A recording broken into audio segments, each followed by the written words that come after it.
Vision বিজ্ঞান YouTube চেনেললৈ আপোনালোকক পুনৰবাৰ স্বাগতম জনাইছোঁ বন্ধু-বান্ধৱীসকল।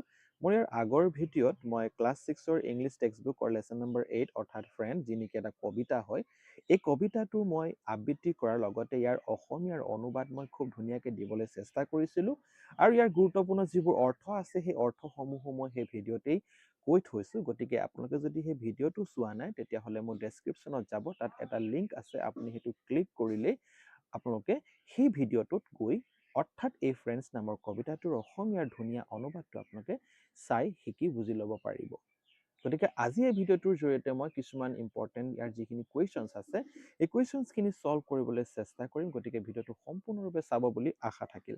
ইয়াৰ যি প্ৰথম কুৱেশ্যন আছে তাত লিখা আছে এনচাৰ দ্য ফলোয়িং কুৱেশ্যনছ। ইয়াত এৰ পৰা জিলৈকে কিছুমান কুৱেশ্যন দিয়া আছে। এই কুৱেশ্যনবোৰৰ উত্তৰ কি হ'ব প্ৰথমতে আমি শিকি লওঁ। তো প্ৰথম প্ৰশ্নটো আছিলে who are the poet's friend. তো আমি কবিতাটো পঢ়োঁতে গম পাইছিলোঁ the poet's friends are sky, sunshine, wind, trees and leaves of nature. মানে প্ৰকৃতিয়ে আছিলে পয়েটৰ ফ্ৰেণ্ডছ। 2 নম্বৰত কৈছে what is the sky like, মানে আকাশখন দেখিবলৈ কি ধৰণৰ আছিল।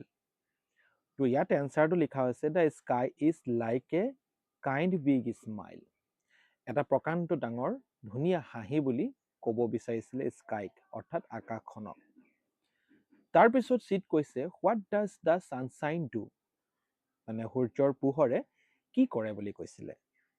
তো ইয়াৰ এনচাৰটো কি হ'ব the sunshine kisses the poet like a mother. ছানশ্বাইনছৰ যিটো পোহৰ অৰ্থাৎ সূৰ্যৰ যি কিৰণ, সেই কিৰণে কবিক যিদৰে মাকে চুমা খায় ঠিক একেধৰণে সূৰ্যৰ কিৰণেও কবিক চুমা খায় বুলি কবিতাত প্ৰকাশ কৰিছিলে। So next question to আছে what does the wind whispers, মানে বতাহে কি মনে মনে কথা পাতিছিলে, কি ভুৰভুৰাই কিছুমান কথা পাতিছিলে। The wind whispers pretty things, ভাল কিছুমান কথা আলোচনা কৰিছিলে বা মনে মনে পাতিছিলে।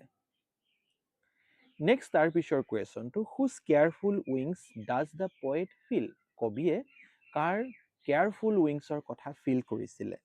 তো ইয়াৰ এনচাৰটো হ'ব the poet feels nature's careful wings, মানে প্ৰকৃতিৰ যিটো কেয়াৰফুল উইংছ আছিলে তাক অনুভৱ কৰিছিলে। আমি এইটো পঢ়িব যাওঁতে বতাহৰ কথা কৈছিলে যদিও বতাহ যিহেতু প্ৰকৃতিয়েই, সেইকাৰণে আল্টিমেটলি আমি ক'ব বিচাৰিছোঁ যে পয়েটে অৰ্থাৎ নেচাৰছৰ যিটো কেয়াৰফুল উইংছ তাক কি কৰিছিলে, ফিল কৰিছিলে, নেচাৰছৰ কেয়াৰফুল উইংছক ফিল কৰিছিলে। নেক্সট যিটো question why should a child never feel fear, এটা চাইল্ডে কিয় ভয় অনুভৱ কৰিব নালাগে বা ভয় অনুভৱ কৰা উচিত নহয় বুলি কিয় কবিয়ে কৈছে।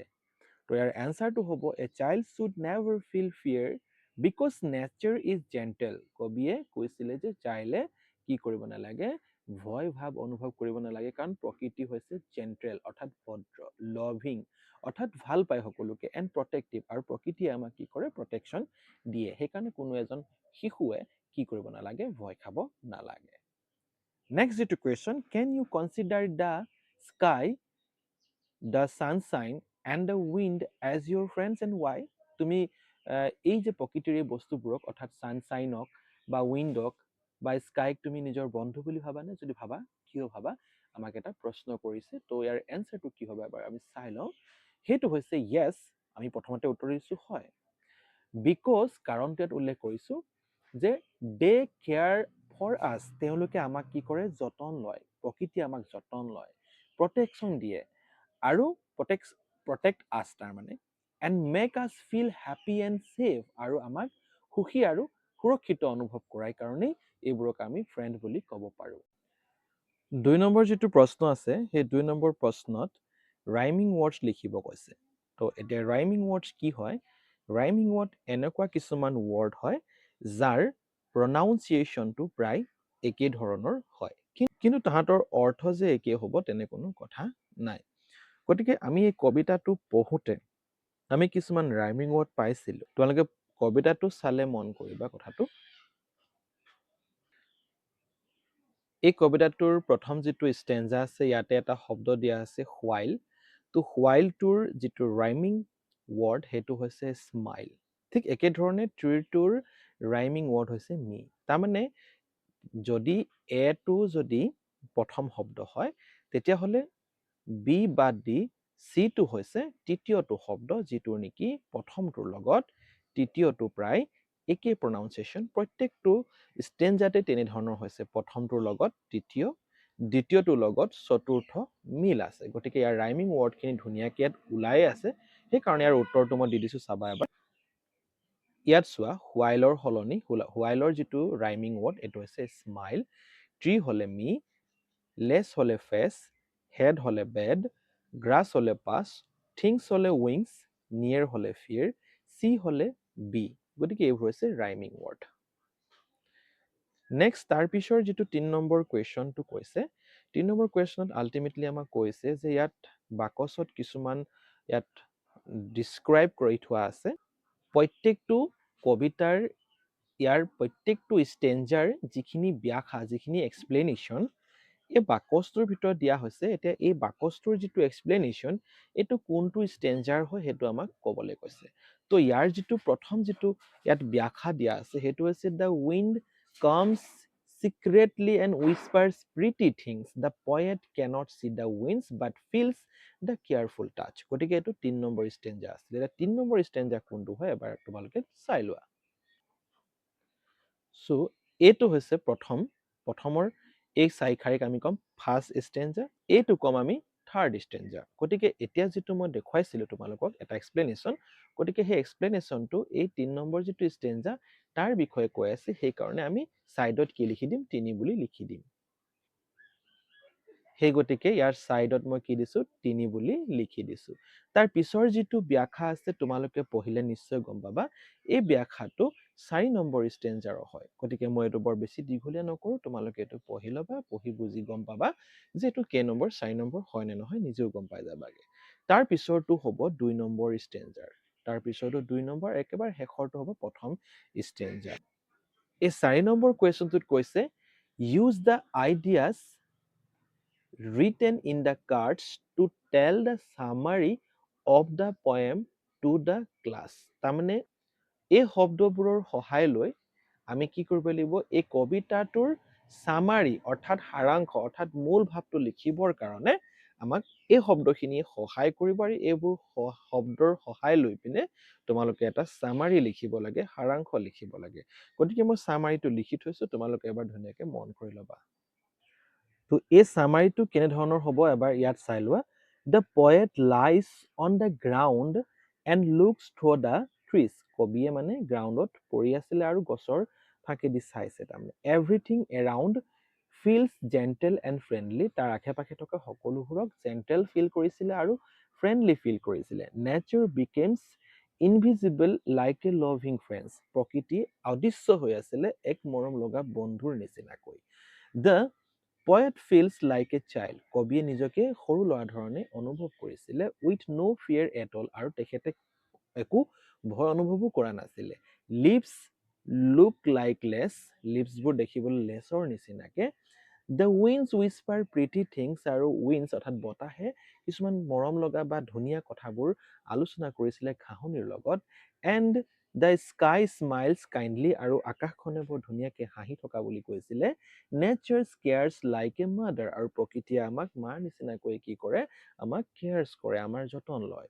Giving soft kisses and protecting with careful wings আমাক কি কৰিছে মৰম লগা চুমা দিয়ে আৰু কেয়াৰফুল উইংছেৰে আমাক কি কৰে প্ৰটেকশ্যন প্ৰদান কৰে বুলি কৈছে all these gentle friends make the poet feel safe happy and love গতিকে এই গোটেই জেণ্টেল ফ্ৰেণ্ডছখিনি আমাক কি কৰে আমাক সুৰক্ষিত অনুভৱ কৰাই আমাক সুখ প্ৰদান কৰে আৰু আমাক ভাল পোৱাৰ কথা আমাক প্ৰকাশ কৰে এইবুলি ইয়াত ক'ব বিচাৰিছিলে ইয়াৰ পিছৰ ৫ নম্বৰ যিটো কুৱেশ্যন আছে তাত কৈছে right what the word friend means to you তোমাৰ মতে ফ্ৰেণ্ডছ মানে কি তুমি লিখিব লাগে গতিকে মই লিখি থৈছোঁ তোমালোকে জানাই যিয়ে তোমাক কি কৰে কেয়াৰ কৰিব যিয়ে তোমাক প্ৰটেকশ্যন প্ৰদান কৰিব যিয়ে তোমাক ভাল পাব প্ৰকৃততে সেইজনে আমাৰ ফ্ৰেণ্ড হয় চ' সেইকাৰণে মই ইয়াত লিখিছোঁ ফ্ৰেণ্ডছৰ ডেফিনেশ্যনটো কি ফ্ৰেণ্ডছ মানে কি এ ফ্ৰেণ্ড ইজ চম ওৱান হু কেয়াৰ্ছ ফৰ মি যি মোক যতন লয় হেল্পছ মি মোক সহায় কৰে আণ্ডাৰষ্টেণ্ড মি মোক বুজি পায় and makes me feel happy and safe আৰু যিয়ে মোক মানে সুখী আৰু ছেফ সুৰক্ষিত অনুভৱ কৰায় সি হৈছে প্ৰকৃততে বন্ধু তাৰপিছত কৈছে নাও ৰাইট হু ইয়ৰ ফ্ৰেণ্ডছ আৰ। তো তোমাৰ বন্ধুসকল কোনবোৰ হয় তোমালোকে ইয়াত লিখিব লাগে। চ' বন্ধু মানে কি তোমালোকে ইতিমধ্যে গম পালা, তাক ৰিলেট কৰি তোমালোকে ইয়াত বন্ধুবোৰৰ নাম লিখিবা। 6 নম্বৰত কি কৈছে, গুৰুত্বপূৰ্ণ কথা এটা কৈছে। এই লাইনটো তোমাক পঢ়িবলৈ প্ৰথমতে আছে কবিতাৰ পৰা তুলি দিয়া হৈছে, তুমি পঢ়িব লাগে। আৰু পঢ়াৰ পিছত ইয়াত এটা কি ব্যৱহাৰ কৰা হৈছে বুলি কৈছে, লিটাৰেৰী ডিভাইচ। লিটাৰেৰী ডিভাইচ মানে হৈছে কবিতাত কিছুমান এনেকুৱা বৈশিষ্ট্য থাকে য'ত কবিয়ে কি কৰে, ব্যৱহাৰ কৰে। তো ইয়াত যিটো লিটাৰেৰী ডিভাইচ ইয়াত ইউজ কৰা হৈছে বুলি কৈছে, সেইটো হৈছে চিমিলি। যেতিয়া মানে কোনোবা এটা কবিতাত কাৰোবাক বা কাৰোবাৰ লগত তুলনা কৰিবৰ কাৰণে লাইক বা এজটো ইয়াত উল্লেখ কৰা নাই, গতিকে মই ইয়াত আছে লাইক বা এজ যেতিয়া ব্যৱহাৰ কৰা হয় তেতিয়া তাত পয়েটিক ডিভাইচ চিমিলি আছে বুলি আমি বুজি পাম। যেতিয়াই কোনোবা এটা বস্তু বা ব্যক্তিক বেলেগ এটা বস্তু বা ব্যক্তিৰ লগত তুলনা কৰিবৰ কাৰণে লাইক বা এজ ব্যৱহাৰ কৰি তুলনা কৰিব, তেতিয়াহ'লে তুমি গম পাবা তাত পয়েটিক ডিভাইচ বা লিটাৰেৰী ডিভাইচ কি ইউজ কৰা হৈছে, চিমিলি ব্যৱহাৰ কৰা হৈছে। এইটো চোৱা, find the other simile in the poem and write it down. তাৰমানে এই কবিতাটোত এই লাইনটোক বাদ দি, চ' এই দুটা লাইনত আমি পঢ়িলে দেখা পালো যে ইয়াত লাইক ব্যৱহাৰ কৰা হৈছে দ্য স্কাইজ, অৰ্থাৎ স্কাইটো তুলনা কৰিছে কাইণ্ড বিগ স্মাইল। গতিকে ইয়াত তুলনা কৰোঁতে লাইক ব্যৱহাৰ কৰাৰ কাৰণে ইয়াত চিমিলি পয়েটিক ডিভাইচ ইউজ কৰা হৈছে বুলি ক'লে। আৰু লগতে তোমাক ইয়াত প্ৰশ্ন কৰিছে যে এটা বেলেগ তোমাক লাইন লিখিব গৈছে য'ত নেকি চিমিলি যিটো পয়েটিক ডিভাইচ সেইটো আছে বুজাব। যেনেকে and kisses me upon the face like mother before bed. গতিকে ইয়াতো লাইক আছে, গতিকে ইয়াত এটা কি আছে, পয়েটিক ডিভাইচ চিমিলি ব্যৱহাৰ কৰা হৈছে। গতিকে চিমিলিৰ আৰু কিছুমান উদাহৰণ ইয়াত দিয়া আছে, তোমালোকে এইবোৰ পঢ়ি ল'বা। এইবোৰ কি হৈছে, এই লাইনবোৰতো কি হৈছে, পয়েটিক ডিভাইচ চিমিলি ব্যৱহাৰ কৰা হৈছে। ইয়াৰ পাছত 7 নম্বৰটোক আমাক পঢ়িবলৈ কৈছে, read the poem and underline the following words in the poem. তোমালোকে কবিতাটোত নিশ্চয় স্কাই, ছানশ্বাইন আৰু উইণ্ড এইকেইটাত যিবোৰ প্ৰথম আখৰ আছে বা লেটাৰ আছে সেইটো দেখিছা নিশ্চয়, ডাঙৰ ইয়াত লেটাৰটো লিখা হৈছে, কেপিটেল লেটাৰ লিখা হৈছে। স্কাইটো আচলতে স্মল লেটাৰ হ'ব লাগিছিলে, ছানশ্বাইনটো স্মল লেটাৰ হ'ব লাগিছিলে, বা উইণ্ডটো কি হ'ব লাগিছিলে, স্মল হ'ব লাগিছিলে। কিন্তু ইয়াত কবিয়ে কি কৰিছে, ইহঁতক অৰ্থাৎ স্কাই, ছানশ্বাইন আৰু উইণ্ড এইবোৰক কি কৰিছে, কবিজনৰ এক বন্ধুৰ নাম হিচাপে ইয়াত কবিতাটোত প্ৰকাশ কৰিছে। তোমালোকে কবিতাটো এবাৰ চালে গম পাবা। এই কবিতাটোত প্ৰত্যেকটো লাইনত চোৱা, ইয়াত স্কাইৰ যিটো প্ৰথম আখৰটো দা স্কাই লিখা আছে, এছটো কেপিটেল কৰি দিয়া আছে, ছানশ্বাইনতো কি লিখা আছে, এছটো কেপিটেল কৰি দিছে, আৰু ইয়াতো উইণ্ডটোতো কি কৰিছে, কেপিটেল দিয়া আছে। আচলতে এইবোৰে কবিৰ কি আছিলে, বন্ধু আছিলে। এটা কথা লিখা আছে, the poet gives human qualities to object. কিবা এটা অবজেক্টত যেতিয়া হিউমেন কোৱালিটি ব্যৱহাৰ কৰাকৈ যেতিয়া প্ৰকাশ কৰিব, বা তেওঁক বা সেই বস্তুবোৰক বা সেই অবজেক্টবোৰক কি কৰা হয়, মানুহৰ হিচাপে যেতিয়া প্ৰকাশ কৰি দিয়া হয়, তেতিয়া কবিজনে তাত এটা লিটাৰেৰী ডিভাইচ ইউজ কৰা বুলি কয়। আৰু সেইটোৱে হৈছে পাৰ্চনিফিকেশ্যন, অৰ্থাৎ স্কাইটোক এজন ব্যক্তি হিচাপে কি কৰা হৈছে, চিনাক্ত কৰা হৈছে কাৰণে তাত পয়েটিক ডিভাইচ পাৰ্চনিফিকেশ্যন ইউজ কৰা হৈছে। গতিকে এই কবিতাটোত আমি দুটা পয়েটিক ডিভাইচ ব্যৱহাৰ কৰা দেখা পালো। এতিয়া নাও right activities of the sky, the sunshine, and the wind that resemble human action below the respective heading in the table. গতিকে স্কাইৰ কাম কি হয় ইয়াত মই উল্লেখ কৰি দিছো, the sky looks down at the earth। সেই ধৰণে আমি ইয়াত লিখিব লাগিব। এতিয়া ছানশ্বাইনৰ কাম কি হয়, এতিয়া ছানশ্বাইন প্লেচ, ছানশ্বাইনে কি কৰে, গেম খেলে, ছানশ্বাইন স্প্ৰেডছ হেপিনেছ বিয়পাই দিয়ে, সেই ধৰণৰ কামবোৰ কৰে। আৰু বতাহৰ কাম কি আছিলে, দ্য উইণ্ডছ ৰানছ, বতাহে দৌৰ মাৰে, উইণ্ডছ ডেন্সেছ মানে বতাহে নাচে। গতিকে এই ধৰণৰ কাম কৰে, আমি ইয়াত বুজি পাইছো। 8 নম্বৰ প্ৰশ্নটোত এটা ইয়াত ৱৰ্ড দি দিছে, সেইটো হৈছে ছান। তাৰপিছত ছানৰ লগত এনেকুৱা কিছুমান ৱৰ্ড পাছফালে যোগ কৰা হৈছে, যেনেকৈ স্ক্ৰীন, তেতিয়া তাৰ এটা নতুন এটা শব্দ হৈ গৈছে, সেইটো হৈছে ছানস্ক্ৰীন। তো ঠিক একেধৰণে ইয়াত তোমালোকৰ এটা কাম কৰিবলৈ দিছে, এটা শব্দ দি দিছে, সেইটো হৈছে ৰেইন। গতিকে মই ইয়াত কিছুমান তাৰ নতুন শব্দ গঠন হোৱাকৈ তাৰ পিছফালে লগাই দিছো বো, অৰ্থাৎ ৰেইনবো যোগ কৰিলে কি হ'ব, ৰেইনবো। যেনেকৈ কোট যোগ কৰিলে কি হ'ব, ৰেইন কোট। যেনেকৈ ড্ৰপ যোগ কৰিলে ৰেইন ড্ৰপ, আৰু ৱাটাৰ যোগ কৰিলে কি হ'ব, ৰেইন ৱাটাৰ। এই ধৰণে আমি নতুন শব্দ বনাব পাৰোঁ। এইটো এটা এক্টিভিটি ইয়াত কৰিবলৈ আমাক দিছিলে। 9 নম্বৰত কৈছে, let's make as many words as we can from the letters in the grid. এই গ্ৰিডটোত কিছুমান লেটাৰ দিয়া আছে, ইয়াৰ পৰা আমি যিমান পাৰোঁ সিমান শব্দ বনাবলৈ কৈছে।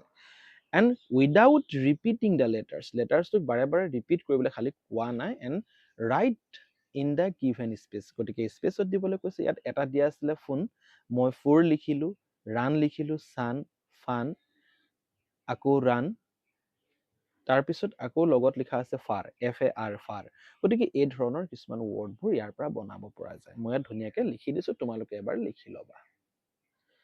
তাৰপিছত এতিয়া গ্ৰামাৰত এটা ইয়াত কথা কৈছে। এই শব্দটো ইয়াত যে দিছে, এই শব্দটো ধুনীয়াকৈ তোমালোকে পঢ়ি ল'বা যে এ কাইণ্ড বিগ স্মাইল। তোমালোকে চোৱা ইয়াত কি আছে, এডজেক্টিভ ব্যৱহাৰ কৰা হৈছে kind, is place before the adjective big. বিগো এডজেক্টিভ হয়, তাৰ আগত আৰু এটা এডজেক্টিভ লগাই দিছে কাইণ্ড। কাইণ্ড মানে দয়ালু, বিগ মানে ডাঙৰ। গতিকে এই ধৰণৰ কিছুমান আমি শব্দ কবিতাটো দেখা পাইছিলোঁ। আমি এই যে দুটা এডজেক্টিভ একেলগে যে ব্যৱহাৰ কৰিলোঁ, তাৰ কিছুমান নিৰ্দিষ্ট অৰ্ডাৰ থাকে। এতিয়া প্ৰথমতে যেতিয়া অপিনিয়ন বুজায়, অপিনিয়ন বুলি ক'লে কি হয়, কাইণ্ড এটা অপিনিয়ন হয়। বা চাইজটো আমি কি বুলি কওঁ, বিগ, ৰাউণ্ড, এই ধৰণক আমি যদি শব্দ ব্যৱহাৰ কৰোঁ, সেইটো আমি চাইজত বুজোঁ।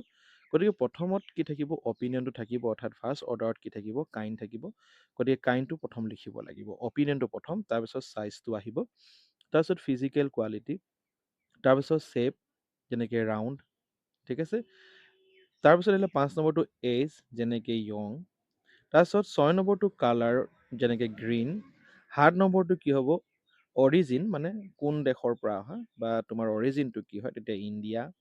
তাৰপিছত 8 নম্বৰটো হৈছে মেটেৰিয়েল, অৰ্থাৎ প্লাষ্টিক। মেটেৰিয়েলছবোৰ একেবাৰে শেষত দিয়া হয়। 3টামান চেণ্টেঞ্চত প্ৰথমতে আমি দেখিলোঁ যে I met a tall all kind. চোৱা কাইণ্ডটো প্ৰথম হ'ব লাগিছিলে, সেইকাৰণে কাৰেকশ্যনটো ইয়াত মই কৰি ধুনীয়াকৈ লিখি দিছোঁ। এবাৰ চোৱা, I met a kind all tall men. ছেকেণ্ডটোত চোৱা, he boat me A plastic. চোৱা প্লাষ্টিকটো একেবাৰে শেষত হ'ব লাগে, গতিকে এইটো প্ৰথমতে দিছে, নিশ্চয় ইয়াত ভুল হৈ আছে। তো সেই গতিকে ইয়াত চোৱা প্লাষ্টিকটো একেবাৰে শেষত হ'ব লাগিছিলে, তো ইয়াত কাৰেকশ্যন মই কি কৰি দিছোঁ, হি ব'ট মি এ বিউটিফুলটো প্ৰথম হ'ব, বিউটিফুল ৰাউণ্ড ৰেড। চোৱা ৰেডটো পিছত আহিব লাগে, তাৰপিছতহে ৰাউণ্ডটো আহিব লাগে, যিহেতু ৰাউণ্ডটো এটা কি হয়, শ্বেপ হয়। শ্বেপৰ পিছত কি আহে, কালাৰ, তাৰপিছত প্লাষ্টিক বল, তেনেকৈ ধৰণে। তাৰপিছত একেবাৰে থাৰ্ডৰ যিটো কুৱেশ্যন আছে, he also' bought me a wooden heavy bat. উডেনটো কি হয়, এটা মেটেৰিয়েলছ হয়, গতিকে মেটেৰিয়েলটো শেষত হ'ব লাগে, গতিকে সেইকাৰণে হেভিটো ইয়াত প্ৰথম লিখি পিনে উডেন লিখা হৈছে। এই ধৰণে আমি কি কৰিব লাগিব, এডজেক্টিভ একেলগে যেতিয়া ব্যৱহাৰ কৰোঁ, আমি একেলগে ব্যৱহাৰ কৰোঁতে তাহাঁতৰ অৰ্ডাৰবোৰ ভালদৰে মনত থ'ব লাগিব। 11 নম্বৰটো চোৱা, ইয়াত কি কৈছে, fill in the blanks with adjectives from the box to complete the sentences. তো ইয়াত মই প্ৰথম চেণ্টেঞ্চটোত লিখিছোঁ, I saw' a beautiful young tall girl. 2 নম্বৰটো হৈছে, she was wearing white cotton frock. 3 নম্বৰটো হৈছে, she had a cute thin red bag.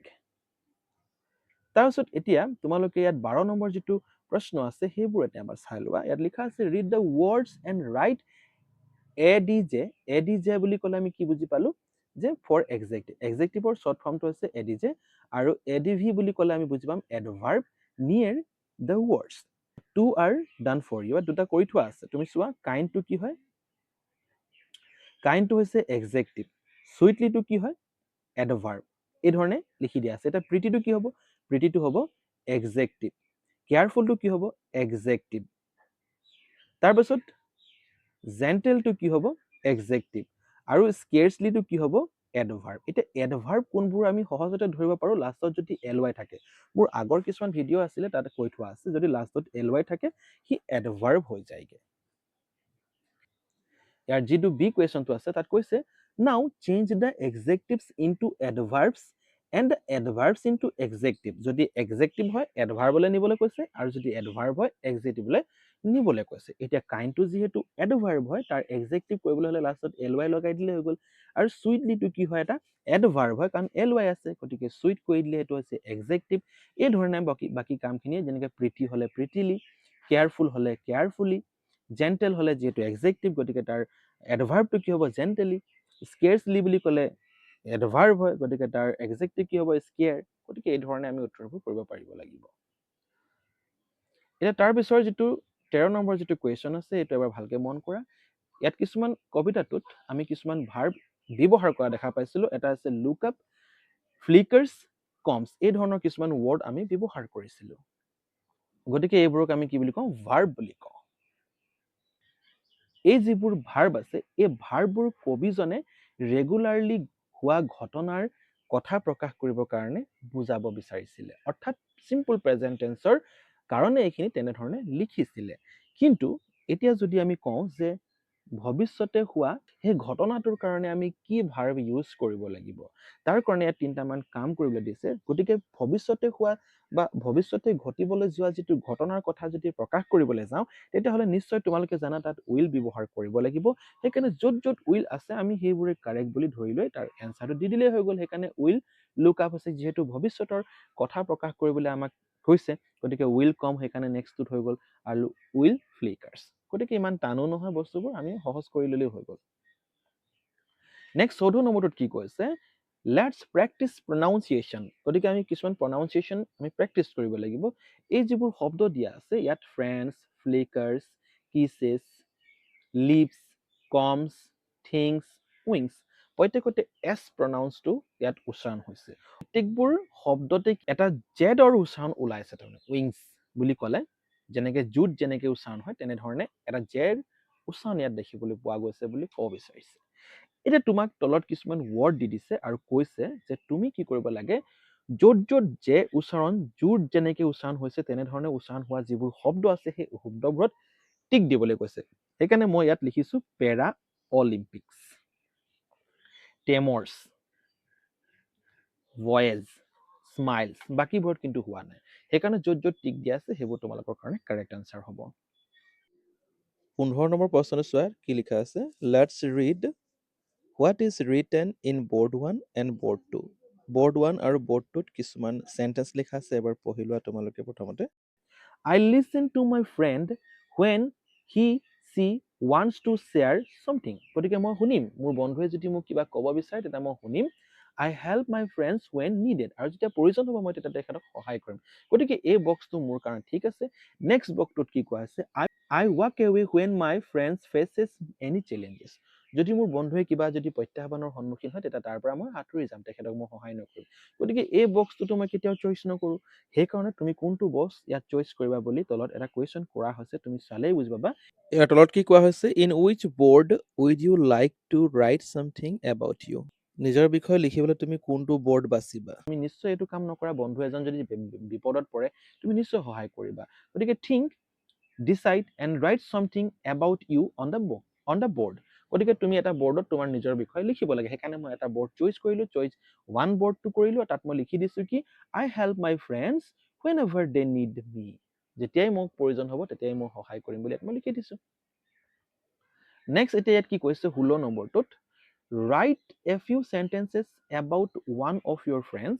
You can include the points given in the box. এই বক্সত যিখিনি পইণ্টছ দিয়া আছে এই পইণ্টছৰ সহায় লৈ পিনে তুমি কি কৰিব লাগে? কি কৰিব লাগে? ফ্ৰেণ্ডছৰ বিষয়ে লিখিব লাগে। গতিকে ইয়াত মই বিষয়ে লিখি দিছোঁ, এজন ফ্ৰেণ্ডৰ বিষয়ে। তোমালোকে এবাৰ চাই লোৱা। ইয়াত কি লিখা আছে? My friend's name is Nabajit. He is my classmate and lives near my house. He is kind, honest and helpful. We study together and play cricket in the evening. He helps me in my study when I do not understand something. We celebrate birthday and festivals together. Always have fun. আৰু এই ধৰণে মই চেণ্টেন্সটো লিখি দিলোঁ। তোমালোকে এই ধৰণে পাৰা যদি লিখি ল'বা। নিজৰ মতেও তোমালোকে লিখিবলৈ চেষ্টা কৰিবা, কাৰণ মোৰ মতে self study is the best study. So' ইয়াত 17 নম্বৰ যিটো কুৱেশ্যন কোৱা হৈছে, এই 17 নম্বৰ কুৱেশ্যনটোত কি কৈছে এবাৰ চোৱা। তোমালোকক কৈছে যে ডিছকাশ্যন কৰিলে তোমাৰ ফ্ৰেণ্ডে যদি কিবা এটা প্ৰব্লেমত পৰিছে বা চেলেঞ্জ এটা পাইছে লাইফত বা কিবা এটা প্ৰত্যাহ্বান যদি পাইছে, ডিছকাশ্যন কৰিলে সেই প্ৰত্যাহ্বানবোৰ অভাৰকম হয় নে নহয় বা আঁতৰি যায় নে নাযায়, তাক লৈ এটা ইয়াত কুৱেশ্যন কৰিছে। তুমি সেইটো ভাবানে যে ডিছকাশ্যন কৰিলে সেইটো আঁতৰি যায়নে? তাৰপিছত কৈছে থিংক অফ এ প্ৰব্লেম। তুমি এটা এনেকুৱা প্ৰব্লেম ভাবা যিবোৰ তোমালোকে ফেচ কৰা। আৰু লগতে কৈছে ডিছকাছ উইথ ইয়ৰ ফ্ৰেণ্ডছ, তোমাৰ বন্ধুৰ সৈতে আলোচনা কৰা, and share with the class how that problem might be solve. আৰু ক্লাছতে আলোচনা কৰা যে সেই প্ৰব্লেমবোৰ কেনেধৰণে সমাধান কৰিব পৰা যায়। এইটো তোমালোকক মই নিজেই কৰিবলৈ দিছোঁ, তোমালোকে কৰিবা এইটো। থিংক এণ্ড চে, চিন্তা কৰিব কৈছে আৰু ক'বলৈ কৈছে। What will you do if your friends asks you to do something that you consider is not appropriate. যেতিয়া তোমাক তোমাৰ বন্ধু বৰ্গই যেতিয়া তোমাক এনে কিছুমান কথা কয় যিটো নেকি তোমাৰ কাৰণে বৰ এপ্ৰপ্ৰিয়েট নহয়, শুদ্ধ নহয়, তেতিয়া তুমি কি ক'ব লাগিব? নো বুলি ক'ব লাগিব। আৰু কেতিয়া কেতিয়া আমি নো বুলি ক'ম এই কথাটো ইয়াত চাই লোৱা। কি লিখা আছে? when someone touches you in a way that makes you feel uncomfortable, যেতিয়া তোমাক এনেধৰণে কোনোবাই যদি স্পৰ্শ কৰে, স্পৰ্শ কৰাৰ পিছত তুমি গম পাই যোৱা যে এই স্পৰ্শটো বৰ ভাল স্পৰ্শ নহয়, তেতিয়া আমি নো বুলি ক'ম, আমাক নুচুবা বুলি ক'ম আমি। ঠিক একেধৰণে when someone asks you to accompany or meet him or her alone in an isolated place, যেতিয়া তোমাক কোনোবা এজনে তোমাক ক'ব যে তুমি অকলশৰীয়াকৈ আহিবা বা ক'ৰবাত নিজান ঠাইত যেতিয়া তোমাক মাতিব অকলশৰীয়াকৈ, তুমি তেতিয়া নো বুলি ক'বা, মই নাযাওঁ বুলি ক'বা। গতিকে এই ধৰণৰ কিছুমান আৰু কথা আছে যিটো নেকি বৰ্তমান সময়ত বহুত গুৰুত্বপূৰ্ণ, ছাত্ৰ ছাত্ৰীয়ে ইয়াৰ বিষয়ে ভালদৰে জানিব লাগে। ইয়াত চোৱা, add to more situation when you will say no, তুমি আৰু দুটামান চিটুৱেশ্যন লিখিব কৈছে, তোমালোকে নিজে লিখিব লাগিব যে কেতিয়া আমি নো বুলি ক'ম। তো ইয়াত মই লিখি দিছো when someone is telling you to do violence, যেতিয়া তোমাক কোনোবাই কাজিয়া কৰিবলৈ ক'ব তেতিয়া আমি কি বুলি ক'ম? নো বুলি ক'ম। when someone forces you to say something bad, যেতিয়া তোমাক বেয়া ক'বলৈ যেতিয়া কোনোবাই তোমাক ফৰ্চ কৰিব তেতিয়া তুমি ক'বা নো। গতিকে এই ধৰণে আমি কথাবোৰ চিন্তা কৰি লিখিব লাগিব। তাৰপিছত এই 12 নম্বৰ যিটো প্ৰশ্নত তোমালোকক এটা ফ্ৰেণ্ডশ্বিপছৰ ওপৰত এটা ষ্টৰী ক'বলৈ কৈছে, সেইটো তোমাৰ কিতাপৰ পৰা হ'ব পাৰে বা অন্য ক'ৰবাৰ পৰা হ'ব পাৰে, তোমালোকৰ ক্লাছত এইটো ক'বলৈ কৈছে, তোমালোকে এইটো নিজে চেষ্টা কৰিবা। ইতিমধ্যে মই ফ্ৰেণ্ডছৰ বিষয়ে অকণমান লিখিয়ে দিলোঁ। তাৰপিছত 21 নম্বৰটোত কি কৈছে, ইয়াত তোমালোকক শিকাইছে যে কেতিয়াবা স্পেচিয়েল কিছুমান অকেজন হয়, এই স্পেচিয়েল অকেজনত আমি কি কৰোঁ, কিছুমান গ্ৰিটিং কাৰ্ডছ আমি লিখোঁ, তেওঁলোকক প্ৰদান কৰোঁ লিখি।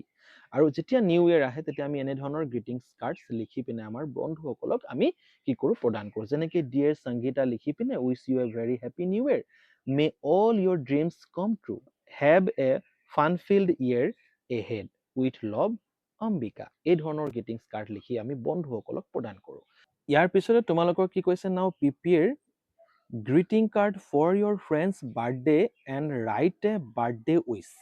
তো তোমাৰ এজন বন্ধুৰ যেনিবা বাৰ্থডে আছে, সেই বাৰ্থডেত তুমি এটা গ্ৰিটিং কাৰ্ডছ লিখিব লাগে আৰু লিখি তেখেতক বাৰ্থডে উইচ কৰিব লাগে বুলি কৈছে। গতিকে মই লিখি দিছোঁ, কেনেকৈ লিখিব লাগে এবাৰ চাই লোৱা। চোৱা, ইয়াত এটা মই গ্ৰিটিংছ কাৰ্ড লিখি দিছোঁ, হেপী বাৰ্থডে মাই ডিয়াৰ ফ্ৰেণ্ডছ। অকণমান কিবা ষ্টাইলিছ কৰিব পাৰা ইয়াত, গ্ৰিটিংছ কাৰ্ড যিহেতু এইটো আনঅফিচিয়েল হয়। Wishing you a day filled with happiness, a year filled with success, and a life filled with joy and good health.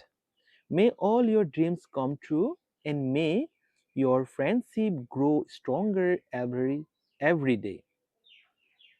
Have a wonderful birthday. With love, your friend. তেনেধৰণে আমি greetings কাৰ্ডবোৰ লিখিব পাৰিব লাগিব।